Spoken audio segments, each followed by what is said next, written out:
Hello, everyone, and thank you for tuning in. Today, we're going to be looking at Bitcoin as it has just made a new monthly candle for the month of November.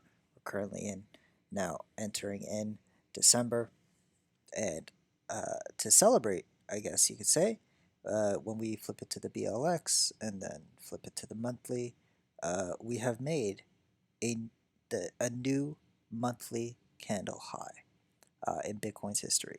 The last highest monthly close that we had was um, 13,899 on the BLX, and today, yesterday, we closed at a modest 19,682. So, applause all around. This is what we're here for. And it's exciting times. However, I'd like to uh, let everyone be logical about this. Uh, don't be um, oblivious to the fact that within 90 days, we've gone up to the current price. We've gone up 88% against Bitcoin. Okay, this is pretty insane. Not as insane as probably what's going to happen when Bitcoin gets over its prior all-time high, but crazy nonetheless. And this is kind of just sobering remarks on what to expect with Bitcoin. Um, Bitcoin has the capabilities of continuing this trend. Bitcoin has also equally an opportune, like potential to come back down. At that point, I would not necessarily recommend buying at this level. I am not. Yeah, I'm definitely not. And that is because of two things. In general, an 88% move within 90 days is pretty insane for Bitcoin. Bitcoin is a huge liquid market. It's going to take a lot of money to move that ticker up. The higher it goes. So keep in mind that 88%, you know, does seem in the crypto space, not as big as some of the other gains you might see with other coins. But keep in mind, Bitcoin is worth a lot more than these ones on based on market cap. So it does require more capital, and there's only so much capital to go around.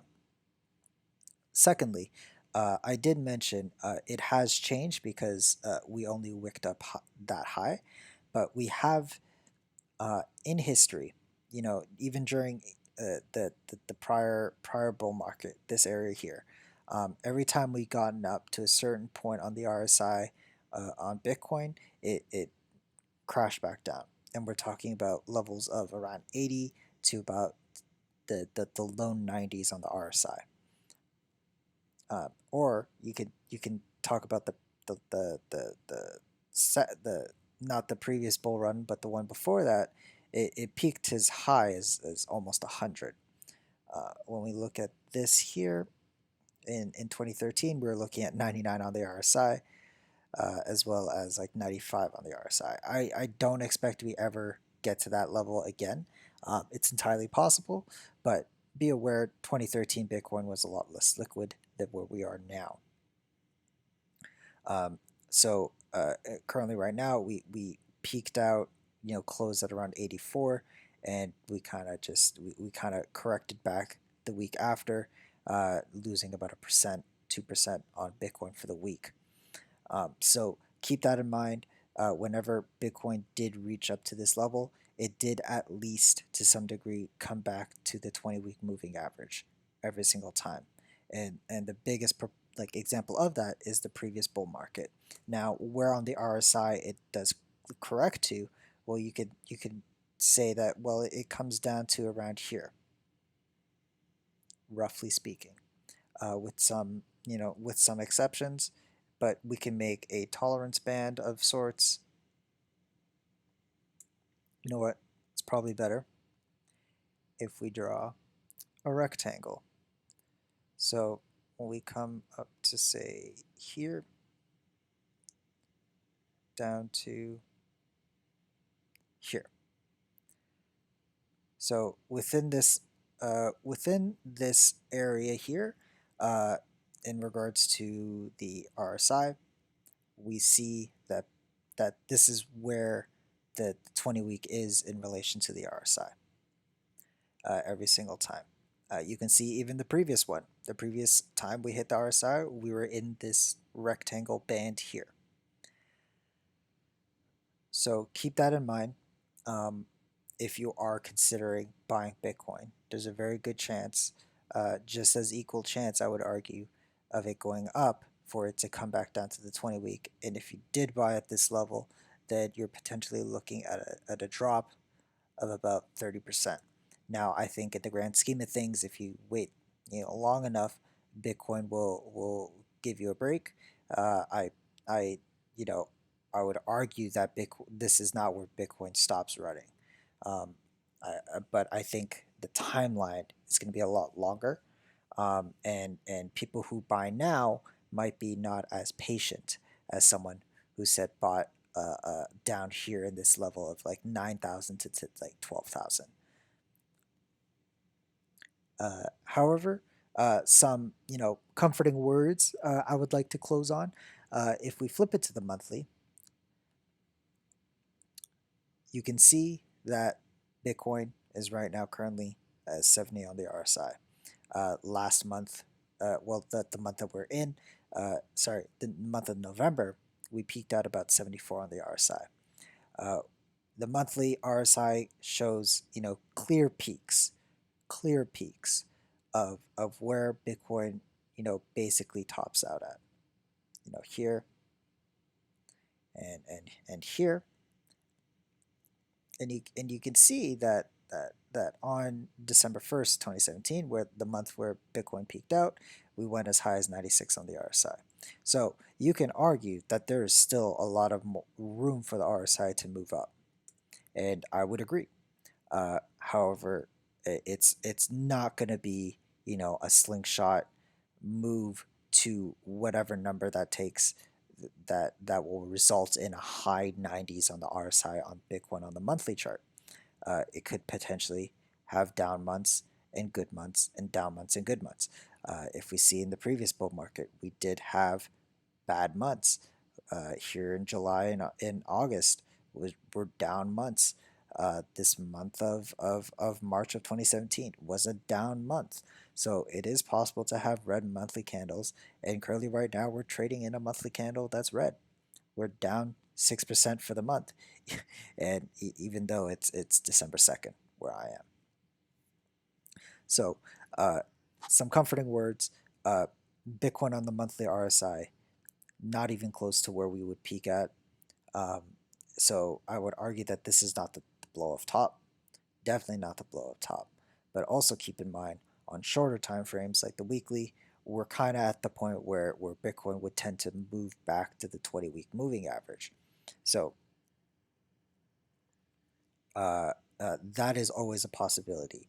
And also keep that in mind when you're trading altcoins, because if Bitcoin crashes straight down 30% in 1 week down, then your altcoin positions will also take a hit. Now, I would say that the US dollar is mostly more affected when Bitcoin goes down, but when Bitcoin goes up, the Bitcoin valuation of your altcoins will take more of a hit. Now, either scenario, both will take a hit, but I would argue that um, one or the other will take more of a bad hit. So, for example, like like you can see the past few weeks of Bitcoin's bull run, um, uh, Bitcoin valuations for like Link, for example, have been going down. Sorry, that's the US dollar. Has been going down straight down. Ethereum, same thing, has been going straight down. However, their US dollars valuation is looking fine. And if you only look at the US dollar valuation, you would say, well, what's the problem? I would implore you to keep a look at what the Bitcoin valuation of the altcoins you're trading at, because it's a good indicator of, well, if you're not outpacing Bitcoin, what's the point of buying, Chainlink or Ethereum? Might as well just buy Bitcoin. It's a lot less risky, and clearly, if your coin's not outpacing Bitcoin, then you're not trading optimally. So yes, keep that in mind. We'll see where Bitcoin takes us for the month of December. Um, we could potentially start seeing a sideways moving Bitcoin.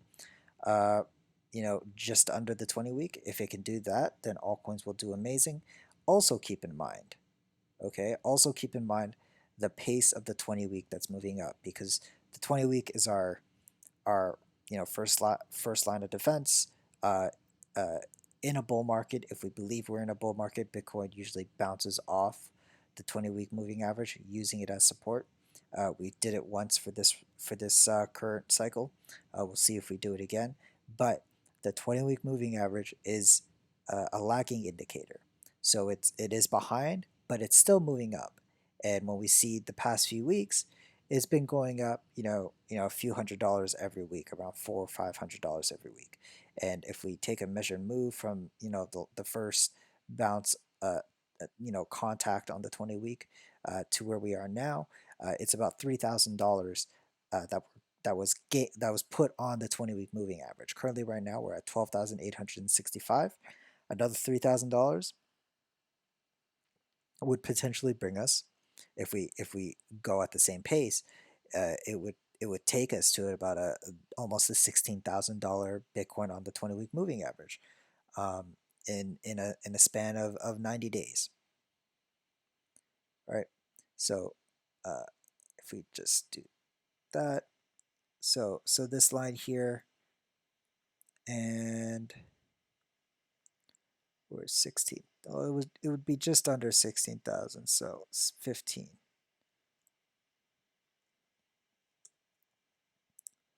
The 20 week moving average within 90 days will be here at this level.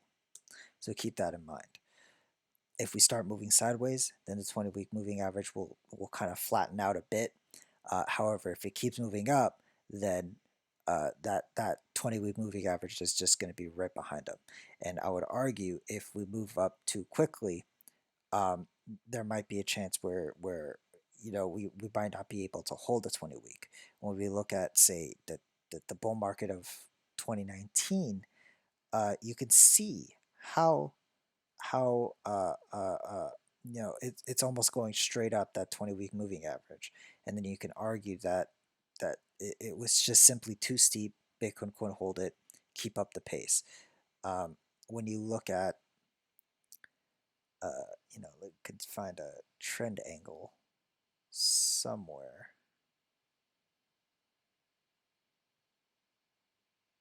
I can't find it. Where is it? There we go.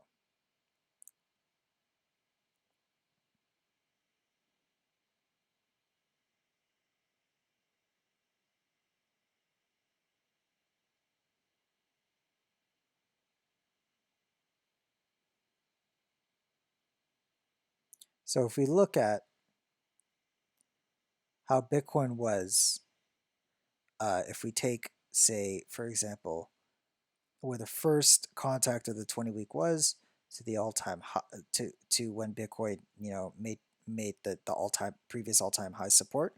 The 20 week moving average was moving at a pace of about 18 degrees. When we look at 2019, it was about 42 degrees. Okay. Now it does change when the the ratios move. So right now we measured as 63, but if we don't move the chart, it'll be fine. That was 63. We're currently at 46, which is still pretty sharp.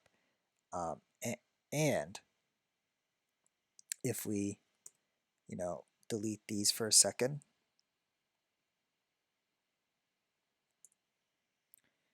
and from, let's just say again, same thing. So this here on the chart, how it is right now, the previous, when the first time Bitcoin touched the 20 week moving average in 2016 to meeting the prior all-time high, it was 27 degrees. When we look at what Bitcoin's doing now, let's say let's take it to where the 20 week is. It's about a 31 degrees.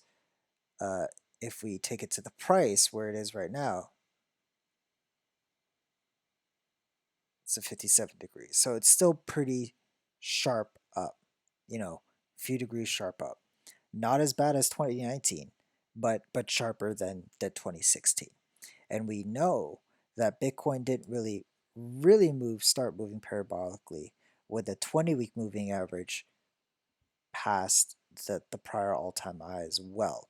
And so currently right now with the 20-week moving average at about 12,863, we're we're roughly, roughly speaking, if we move it to 20K, we're roughly $7,158 away from the 20-week moving average, reaching the prior all-time high. So also keep that in mind. That's all I wanted to talk about today, you guys. Thank you so much for watching. Take care.